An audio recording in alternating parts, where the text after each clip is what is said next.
Este es el episodio 453 de nuestro podcast The Journey, una conversación en liderazgo, cultura y creatividad. Mi nombre es Vidal y hoy es jueves 2 de enero, un día especial para nosotros como familia porque hoy mamá estaría celebrando 67 años de vida. Y digo celebrando porque este 19 de diciembre el Señor contestó nuestra oración y sé que eso suena irónico, pero contestó nuestra oración porque oramos por 2 años por la sanidad de ella.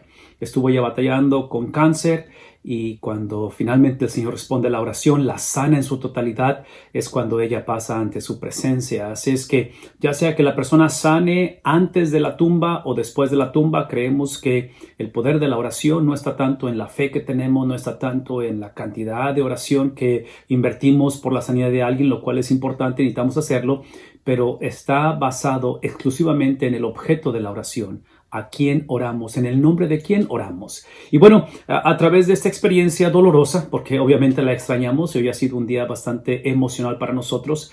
Hablé con mis hermanas esta mañana temprano y recordamos un poco acerca de ella.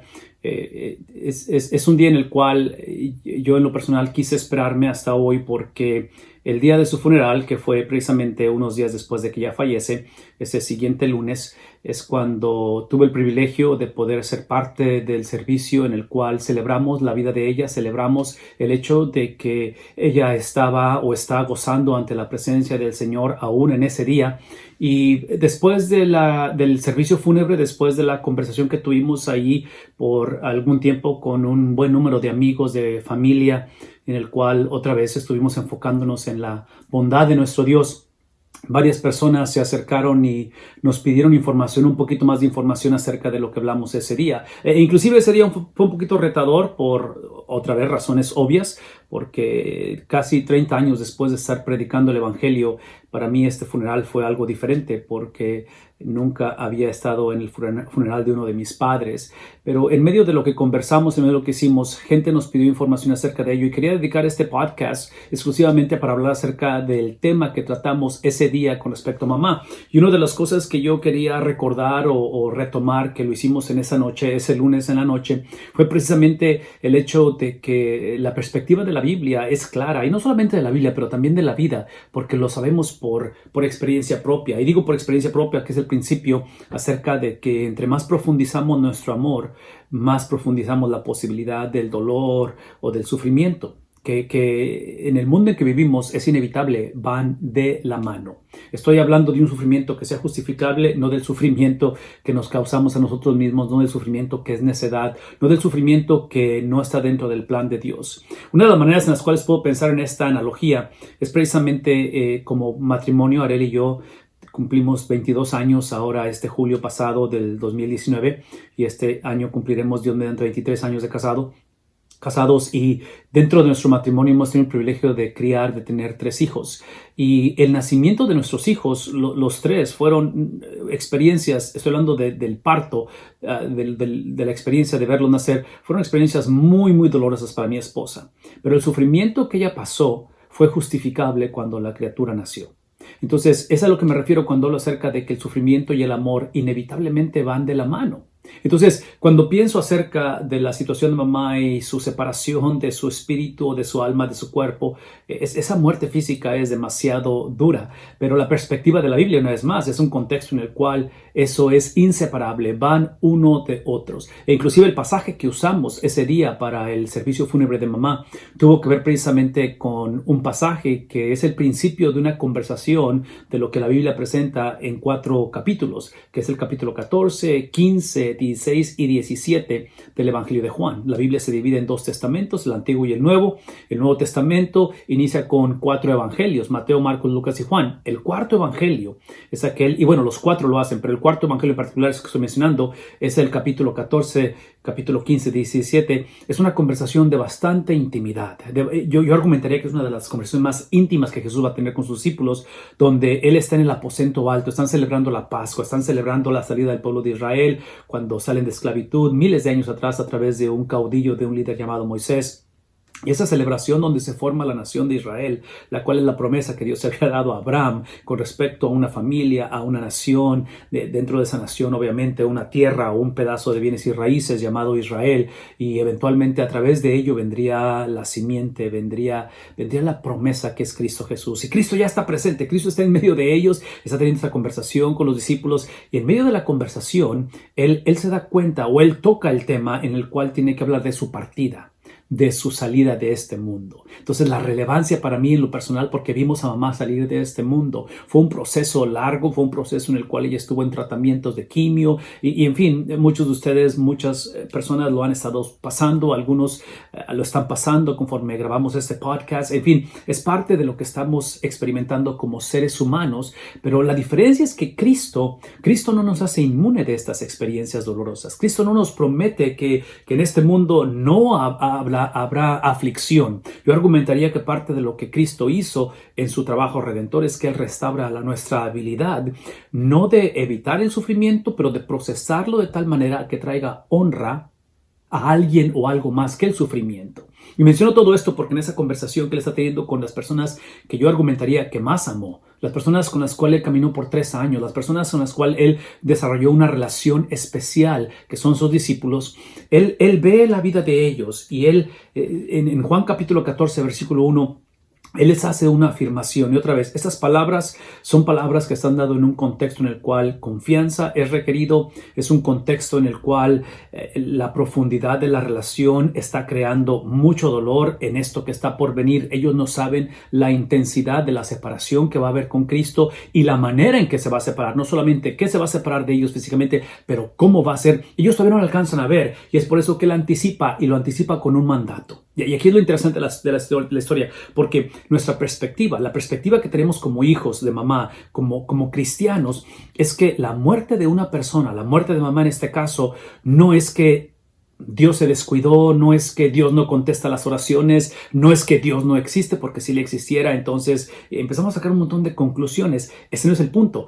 Cuando vemos la palabra de Dios, Cristo habla como Dios mismo, porque Él es Dios mismo, pero habla con la autoridad con la que Él siempre ha hablado. Y otra vez, aquí este es un punto extremadamente importante que lo mencioné en el servicio fúnebre de mamá, de que la perspectiva de Dios es que Él no implica que Él afirma el sufrimiento del hombre, porque Él no crea el sufrimiento. Él no es el Dios que le gusta o se deleita cuando la persona sufre o muere en este caso, pero es el Dios que el sufrimiento, el pecado, las consecuencias del pecado, que es parte de la muerte es consecuencia del pecado del hombre, Él no está limitado a esas cosas. Por lo tanto, Él, con la autoridad que Él siempre manifestó por 3 años y medio de caminar con sus discípulos, Él continúa esa misma perspectiva y esa misma autoridad. Y es por eso que dice la Biblia, no se turbe vuestro corazón.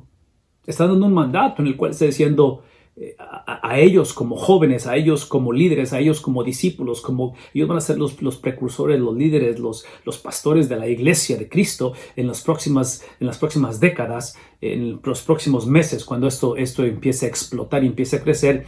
Él habla acerca de una condición del corazón y dice, no se turbe vuestro corazón. Y la razón que está mencionando esto es porque, otra vez, no es tanto lo externo, lo cual es importante, no es tanto lo que están por experimentar, que es importante, lo que van a experimentar, sufrimiento físico, confusión, desesperación, desolación, inclusive va a haber uno que lo va a traicionar, va a haber uno que lo va a negar, va a haber uno que, en fin, es un caos el que va a venir. Pero aparentemente todo esto que están por ellos experimentar o percibir está basado en la condición del corazón del hombre. Una de las bendiciones que tuvimos nosotros como familia o como hijos es precisamente conocer el corazón de mamá. Y yo puedo afirmarlo hoy en su cumpleaños, 67 años. Tuve el privilegio de caminar con ella y de conocerla básicamente por 47, que son los que tengo de edad. Y algo que el Señor me permitió conocer fue precisamente su corazón. Lejos de ser perfecto ese corazón, porque mamá no fue perfecta, pero lo interesante, y este es en lo que descansamos hoy en día, es que no descansamos en la promesa porque ella fue una buena mujer. Descansamos en la promesa porque ella experimentó la doble experiencia de salvación. En otras palabras, mamá experimentó a edad temprana una transacción legal en su corazón, donde su corazón o su culpabilidad o su pecado o estar turbada, como estamos leyendo en la palabra de Dios, porque todos pasamos por eso, es lo que causa el pecado, es lo que causa la duda, es lo que causa el dolor de la vida, es que en Cristo lo que tenemos la oportunidad de hacer es de intercambiarlo por el corazón de Él. Entonces, yo puedo concluir después de 47 años de conocerla y casi 67 de edad, es que el corazón de ella no fue perfecto, pero ella confió en aquel que tuvo el corazón perfecto. Ahora, ¿qué es lo que implica ello? Bueno, lo que implica es exactamente las palabras de Cristo. Él da el mandato y dice: no se turbe vuestro corazón. Es cuestión de obediencia. De lo cual yo quiero decir, yo quiero obedecer, yo quiero evitar y no quiero tener un corazón turbado, no quiero tener un corazón que está en desaveniencia o que está sufriendo. La pregunta es: ¿cómo lo hago? Esa es la pregunta que yo le haría a Cristo si yo estoy sentado con Él, porque entiendo que tú eres Dios, entiendo que tú tienes el poder, entiendo que ya resucitaste a Lázaro, que has hecho milagros y prodigios, entiendo todo eso y quiero creerte. El problema es que muchas de las veces el dolor es más grande que tal vez nuestra fe, tal vez nuestra lógica inclusive. Muchas veces el dolor y la desesperación, el luto, es aquel que consume y no nos permite ni siquiera procesar las cosas. En fin, es ahí donde observen la practicalidad de Cristo en su enseñanza, en su mandato. No se turbe vuestro corazón. Y luego afirma algo de lo cual ellos estaban conscientes, que es el creer en Dios. Creer en Dios. Ustedes que creen en Dios, ustedes que han crecido creyendo en Dios, ustedes que son parte de una cultura en la cual esta cuestión del Dios verdadero, el único Dios verdadero, el Dios de la Biblia, la cuestión del monoteísmo es lo que ustedes han abrazado, creído, cultivado y lo han vivido todo el tiempo. Ahora van a entender que sus creencias tienen que ser el vehículo hacia una persona. Entonces, esto lo dije el día del funeral, no es suficiente el creer en Dios.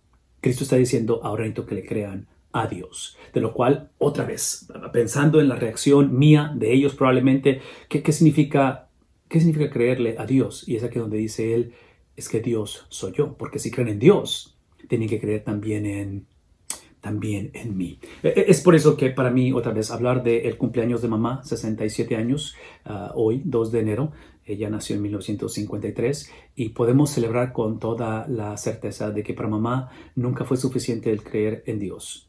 Para mamá, y lo vimos a través de los últimos 2 años de su vida, que es el tiempo que pasó ella luchando y peleando con el cáncer, es el hecho de que en momentos en los cuales fueron difíciles, ella nos dejó el legado de que no solamente podíamos o debemos de creer en Dios, pero creerle a Dios. Y aquí es donde la prueba se pone para nosotros, porque tangiblemente, físicamente, mamá ya no está con nosotros. La pregunta es: ¿dónde está? ¿A dónde va la persona? Cristo responde a esa pregunta. Eso es lo que significa creerle a Dios. Creerle a Dios es decir, y es entender lo que le dice a los discípulos. Dice: en la casa de mi Padre. Creerle a Dios significa que para Cristo, ese Dios del cual Él predicó, enseñó, del cual Él vino y al cual Él va otra vez, está basado no solamente en algo que promete evitar un corazón que está en una condición de luto o de sufrimiento, pero es entender que el Dios de la Biblia se ha hecho personal. Es algo que nos lleva a una relación. Y otra vez, en un día como este, para mí, cuestión de relaciones interpersonales son extremadamente importantes, porque lo que hizo distinto en la vida de esta mujer que falleció el 19 de diciembre es que ella es mi mamá.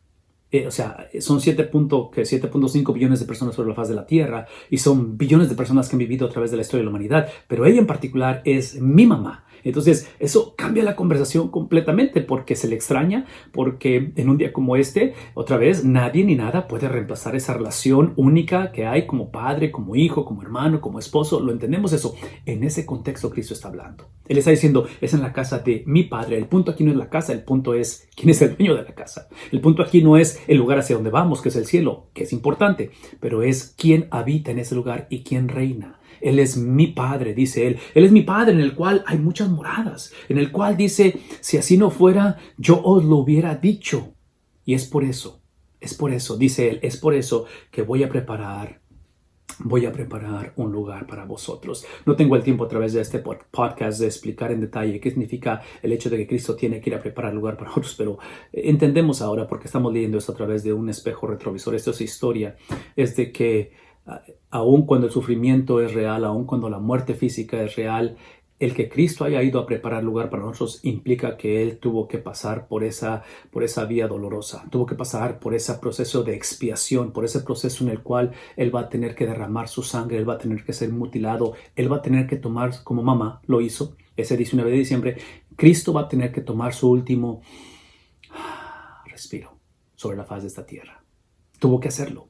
Y es ahí donde literalmente el que no conoció pecado por nosotros absorbe la consecuencia, el pago del pecado y tiene que morir. Entonces, cuando Él dice, tengo que preparar lugar para vosotros, es esa experiencia en la cual ellos piensan, ellos siempre, hablando de los discípulos, tuvieron ese entendimiento de que Dios, su trabajo era simplemente mejorar o darles una mejor versión de la condición en que vivían. Esa no es la Biblia, ese no es Dios. El hombre tiene que hacerse responsable de sus hechos, donde Dios no solamente acepta una vida que pide perdón.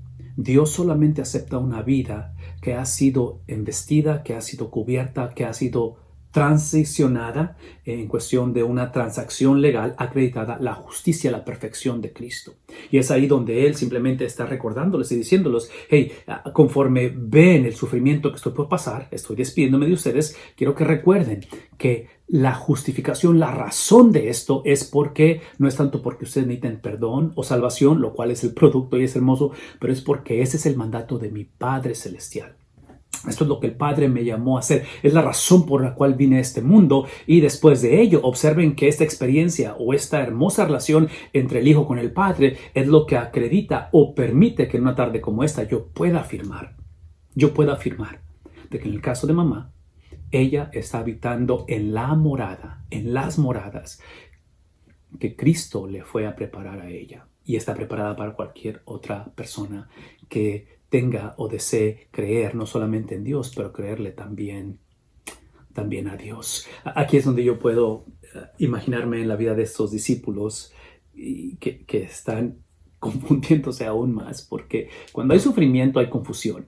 Y cuando hay sufrimiento, el dolor a veces, otra vez, es más fuerte que la transacción o la habilidad de procesar las cosas, y a veces nos adormece, a veces nos hace simplemente como un tipo zombie donde no sabemos ni cómo procesar lo que está sucediendo. Yo me puedo imaginar eso, y por eso Cristo en su misericordia extiende las palabras y les da un tipo de advertencia. Les da un tipo de entendimiento donde Él continuamente está regresando al nivel de ellos para explicar. Y dice en el versículo 3, si me fuere y os prepararé ese lugar. En las palabras, lo que están por ver, ustedes no lo ven venir, porque es obvio que ustedes no han entendido que yo soy el siervo sufriente, que esta es mi vocación. Yo vine a sufrir para satisfacer los requisitos del Padre, para que yo pudiera preparar lugar para vosotros. Dice, pero aquí está lo hermoso de que este sufrimiento es simplemente el vehículo hacia algo más grande. Y lo algo más grande es donde Cristo viene a culminar, viene a terminar lo que Él inició a través de su nacimiento virginal. Hace algunas semanas celebramos la Navidad. Hace algunas semanas celebramos el hecho de que Cristo vino y nació en este mundo a través de una virgen. Vimos y celebramos este acontecimiento trascendental. Y Cristo les explica y les dice, vendré otra vez. Nunca a través de la historia ustedes han visto a alguien que experimente una resurrección. Es lo que está implicando. Ustedes han visto resucitaciones. Y otra vez mencioné a Lázaro hace un momento. Porque Lázaro es el tipo de persona que va a morir, está muerto, está sepultado por varios días y Cristo lo llama de entre los muertos. Lo trágico de Lázaro es que eventualmente tiene otra vez que llegar al sepulcro porque eventualmente va a morir otra vez. En el caso de Cristo, a través de esta preparación, a través de que me voy a ir, a través de que voy a preparar lugar para vosotros, es en el contexto donde Cristo está diciendo, la manera en que yo voy a regresar de la muerte nunca se ha visto. Y es el concepto de una resurrección, no de una resucitación. La diferencia es simple. La diferencia, como ya lo ilustré, es a través de Lázaro, que cuando una persona muere como Lázaro, y hay diferentes ejemplos a través de la Biblia, médicamente, a través de la historia, hay programas, hay estudios, películas que se han hecho donde gente muere y es declarada muerta físicamente, médicamente está muerta y regresa a la vida. Es una experiencia de resucitación en Cristo. Lo que Cristo experimenta y lo que se nos ha prometido es la cuestión de que Él viene otra vez. Cuando Él venga por segunda vez, Él viene físicamente con el cuerpo que Él recibió cuando Él resucitó. Es el cuerpo glorificado. Es el cuerpo que, así como este cuerpo ha sido diseñado para este mundo. Esta tarde cenaremos juntos como familia para celebrar a mamá. Y esa cena va a ser rica porque el cuerpo está diseñado para comer. Cuando tenemos hambre, comemos. Es parte de lo que este cuerpo físico ha sido creado para ello.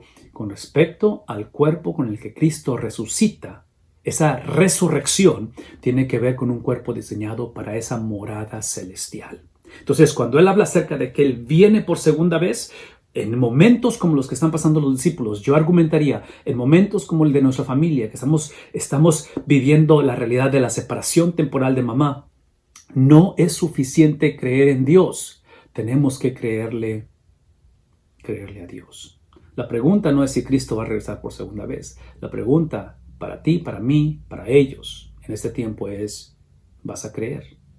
Así como has creído en Dios, ¿vas a creer también en mí? Es lo que hizo la pregunta o la afirmación en el primer versículo. Por lo tanto, dice, cuando yo regrese, yo regresaré y les tomaré a mí mismo. Cuando yo regrese, regresaré y les tomaré a mí mismo. ¿Para qué? Y esa es la razón. No es tanto para que eviten el sufrimiento, no es tanto para que eviten el infierno, no es tanto para que eviten el dolor o el luto. Es simplemente para que entendamos esto. Que al final de la jornada, en medio del sufrimiento, en medio de separaciones temporales, en medio de lo inexplicable, en medio de lo irreversible, en medio de aquellas cosas que no tienen sentido, que son el producto de un príncipe del aire que gobierna este mundo. Su nombre es Satanás. Eso lo sabemos, no tenemos que explicarlo eso. Satanás es real, Satanás existe, el dolor es tangible, la separación es temporal, pero es real, la estamos viviendo con familia. Dice él, para que donde yo estoy, ¿y dónde está Cristo? Está con su Padre. Entonces, es esta cuestión de reunión familiar. Esta cuestión en la cual simplemente el cielo, importante que lo es, el lugar es importante, pero creo que parte de la razón por qué la Biblia no nos dice dónde está el cielo es porque el cielo no es solamente un lugar, el cielo es una persona. En otras palabras, Cristo lo que está valorando no es tanto el hecho de que Él va a dejar la tierra, hablando de esos pasajes, donde Él va a dejar el sufrimiento, donde va a ser restaurado cósmicamente y regresa a su señorío.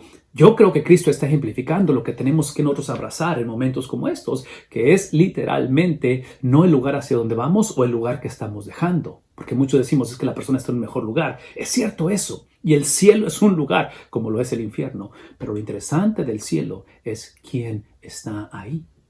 Y lo que está en el cielo es la relación perfecta entre un padre y un hijo. Porque esa relación perfecta entre padre e hijo, hablando Dios como padre y como hijo, es lo que produce la salvación del hombre. Es lo que produce tener la habilidad de creer palabras como estas en momentos en los cuales quisiéramos cenar esta noche con mamá, quisiéramos estar con ella, quisiéramos celebrar, quisiéramos que nuestros hijos y sus nietos pudieran disfrutarla y crecer con ella. Y nos es imposible hacerlo ahora. Pero dice la palabra de Dios, donde yo estoy, vosotros también estéis. Entonces, las buenas nuevas del Evangelio para nosotros es simplemente entender que la prioridad aparentemente en el corazón de Cristo no es el hecho de que sus discípulos, sus amigos, aquellos que Él amó, eviten el sufrimiento. No es ironía y no es casualidad, no es cuestión de simplemente el destino que esta misma audiencia de Cristo en el aposento alto van a terminar sus días sobre la faz de la tierra, no solamente viviendo como Cristo, pero eventualmente muriendo como Cristo, van a ser perseguidos, van a ser despreciados, van a ser torturados y eventualmente la historia nos dice que van a ser ejecutados. Todo eso tiene sentido, todo eso vale la pena. Cuando sabemos que la meta es que donde yo estoy, vosotros también estéis. En un principio del 2020, como el día de hoy, que es el segundo día del año, es mi oración, es mi deseo, que independientemente, y no estoy pronosticando absolutamente ninguna tragedia ni nada malo en este año, pero es mi oración, mi deseo, que este 2020 esté basado, esté filtrado, esté procesado a través de las palabras, el carácter, las promesas, la credibilidad, la pasión, la agenda y la mente de aquel que habló a estos discípulos hace 2000 años, porque ellos llegaron a valorar a Cristo de tal manera que donde Cristo está, ellos quieren estar. Mi nombre es Vidal, quiero agradecerles, quiero agradecer el apoyo que nos han brindado como familia. Son muchos los mensajes, son muchas las llamadas. No he terminado de regresar y de contestar todos los mensajes desde que ella falleció, porque han sido bastantes. Estoy tratando y sigo contestando lo más que puedo. Así es que gracias por su paciencia, gracias por su apoyo, gracias por la manera en que han abrazado a mis hermanas, a mi papá, a nuestros hijos. Gracias, porque eso es lo que nos ha fortalecido grandemente y vemos la mano de Dios en todo ello. Oramos para que el Señor continúe bendiciendo bendiciendo este 2020 en cada uno de nosotros. Dios los bendiga.